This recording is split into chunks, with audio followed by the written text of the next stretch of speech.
आज हम आपको सिखाएंगे कि पैक्स में एसेट को परचेज करने की एंट्री कैसे की जाती है। सबसे पहले हम डे बुक में एक एग्जांपल लेंगे जिसमें कि आप देख सकते हैं फर्नीचर फिक्चर को ख़रीदा गया है और उसमें एक सीलिंग फ़ैन है 48 जिसका डिस्क्रिप्शन है और 1400 रुपये का ये ख़रीदा गया है।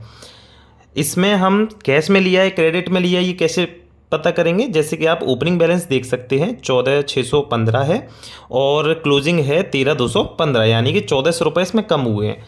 ये एंट्री कैश की है क्योंकि एक एंट्री इसमें और भी है जो कि ट्रांसफ़र है, उसके अलावा क्रेडिट साइड में कोई दूसरी एंट्री नहीं है।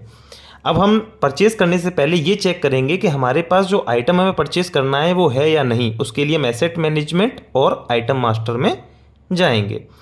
जाने के बाद हम एसेट में चेक करेंगे। जैसे कि हमारा सबसे ऊपर 2 सीलिंग फैन है आ रहा है, आपको दिख रहा होगा। इसका मतलब हमें आइटम ऐड करने की ज़रूरत नहीं है। फिर हम डायरेक्ट एसेट पर जाएंगे और अपनी परचेज़ की एंट्री को करके दिखाएंगे। जैसे हम परचेज़ एसेट पर गए, परचेज़ एसेट पर जाने के बाद हम परचेज़ ऑर्डर नंबर डालेंगे जो भी सोसाइटी के पास होगा। वेंडर हम कैश सेलेक्ट करेंगे क्योंकि मुझे ये एंट्री कैश में करनी है। उसके बाद मैं प्लस पर जाऊँगा। प्लस पर जाने के बाद कैटेगरी में जाऊंगा, उसमें फर्नीचर फिक्चर लूँगा।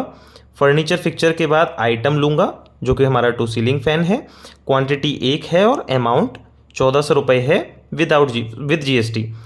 एक बार हम वापस कंफर्म करेंगे कि हमने फर्नीचर फिक्चर में क्यों डाला है। आप देख सकते हैं फर्नीचर फिक्चर में है और 1400 रुपये है और सीलिंग फ़ैन है। ये डिस्क्रिप्शन हमारा बिल्कुल सही है। उसके बाद आप देख सकते हैं सीरियल नंबर भी डाल सकते हैं एसेट का, और सब्सिडी अगर उस पर कोई एप्लीकेबल है तो आप उसे भी लगा सकते हैं। उसके बाद वाउचर टाइप हम सेलेक्ट करेंगे कैश, क्योंकि हमारे डे बुक में ये कैसा है, कैश की एंट्री है, इसलिए हम इसे कैश में डालेंगे।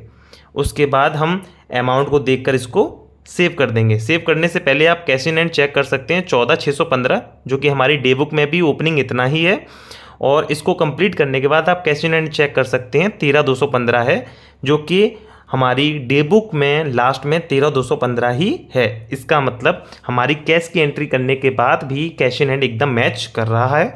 इसका मतलब हमने जो एंट्री की है वो एकदम सही है। उसके बाद हम इसे पेंडिंग वाउचर में जाकर चेक करेंगे कि हमने जो एंट्री की है वो सही है या नहीं। सबसे पहले हम डेट डालेंगे। डेट डालने के बाद हम व्यू पर क्लिक करेंगे और जो हमारा वाउचर है उसको हम सेलेक्ट करेंगे। यहाँ पर आप देख सकते हैं डेबिट में सीलिंग फैन और क्रेडिट में कैश ऑन हैंड आ रहा है। जैसे कि आप देख सकते हैं डेबिट में फर्नीचर फिक्चर सीलिंग फैन और क्रेडिट में अपना कैश इन हैंड आएगा। कैश इन हैंड जो क्रेडिट में है वो कभी शो नहीं करता।